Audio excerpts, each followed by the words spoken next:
This is the Dog Walk Chronicles. This is a lilac that I brought here years ago that should be as big as that. Hey, Toby, come on. And has never, to my knowledge, bloomed. I love lilac. We had a big lilac 2-story that would reach the window of my boyhood home, my only home. And back in those days, you would keep the windows open a lot, often. I don't know what the AC situation was, but anyway, I remember the smell, and I always loved lilac. And on May Day, when we would bring flowers, no, hey, you know, I yelled like an idiot earlier today to that dog. Stop it, to that dog, Toby, because he took straight off after a fox.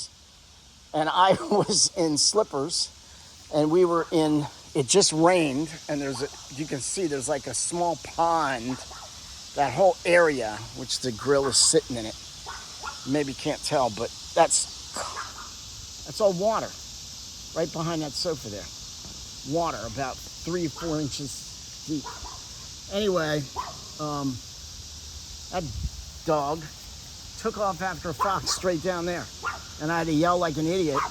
All I had on was slippers and, well, I had my whatever. I wasn't dressed with boots to go out walking in the mud. Didn't even have a shirt on. And that fool goes straight out in the woods. So I had to grab my boots, my snow boots, and go out and try to find him, which he was close, luckily. Anyway, today is the feast of Saint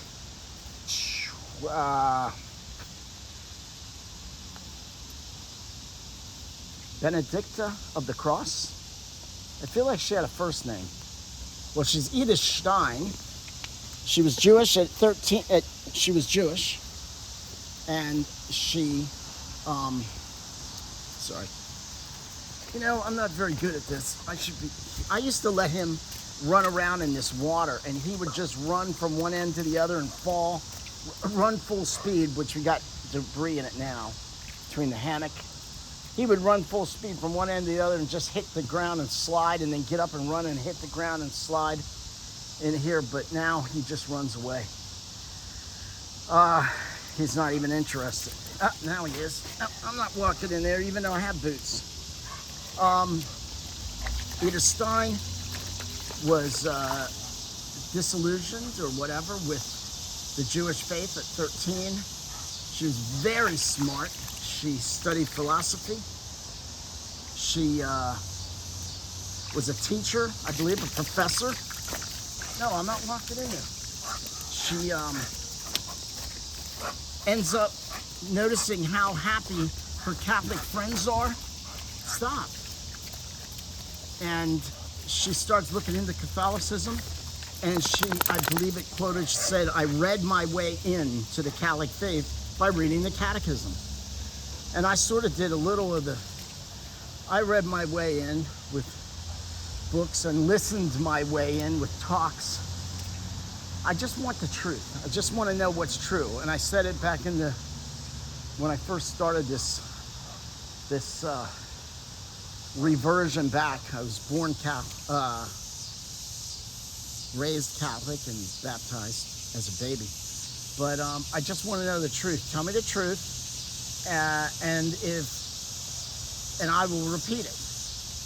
So, but if you lie to me, then I repeat it, I'm going to look like an idiot, and I will not be happy.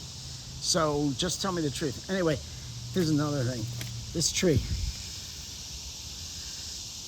had like triple the branches. I went away, came back, and someone decided to have it pruned. All these little green things and black things are some kind of I guess a bean, a berry, whatever it is off that tree. From the window, I would watch the birds go up and down that thing, and this one tree is different from the others. Has these berries, whatever these things are. Maybe someone knows what this tree is. No one listens to me anyway, but if anybody does, tell me what this tree is. Oh, I can't. Let's see. Stop. You can't see the leaf. Anyway, the birds would get in there and they would be singing. And I mean, there'd be 50, 60 birds going up and down. And it was like the tree was alive because they were all jumping around. It was like all the leaves were moving and stuff. And it's pretty cool. But now it doesn't happen as well now that someone had it pruned, trimmed, thinned out while I was away. I mean, the other trees too. But anyway, so Edith Stein becomes a nun during World War II. You know where this is always going to go. Anyone born in the 1830s or 40s or 50s or 80s, no, 1830s, no, not the 30s. When you're born in the later part of the 1800s and you're in Germany, you know what's going to happen. They're getting martyred by the Germans. Or if you're born at like in the 1880s, 90s, you're going to get killed in 1939 by the Spanish, again, with an anti-Catholic, whatever. There was some kind of a Spanish revolution in Spain.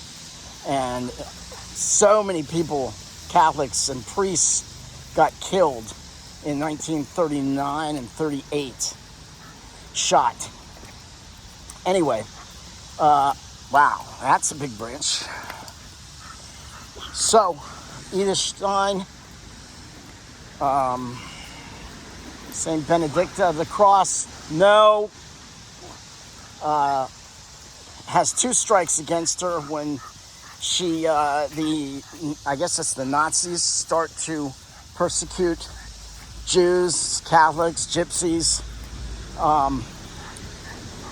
She's a nun.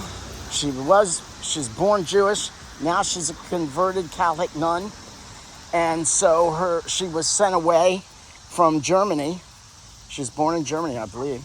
Sent away from, man, we get a lot of big branches down. Sent away from Germany to the Netherlands. Well, that didn't stop the Nazis because they took over the Netherlands. She was captured and ends up in, I believe, Auschwitz, in the gas chambers.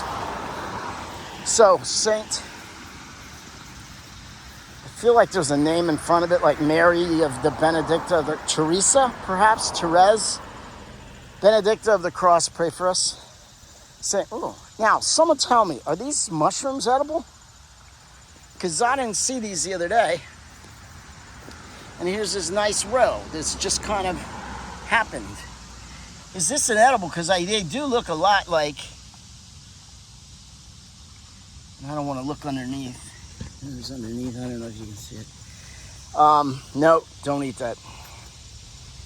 They look like, what is that mushroom? The good one? Anyway, let's ask Benedicta of the Cross, Mary Ann Cope, saint who immigrated from Germany to New York and ended up in Hawaii in the leper camps, taking care of the lepers and the families of the lepers. Let's ask them all to pray for us. All the saints to pray for us. Pray for the souls in purgatory. Pray for conversion of the Americas.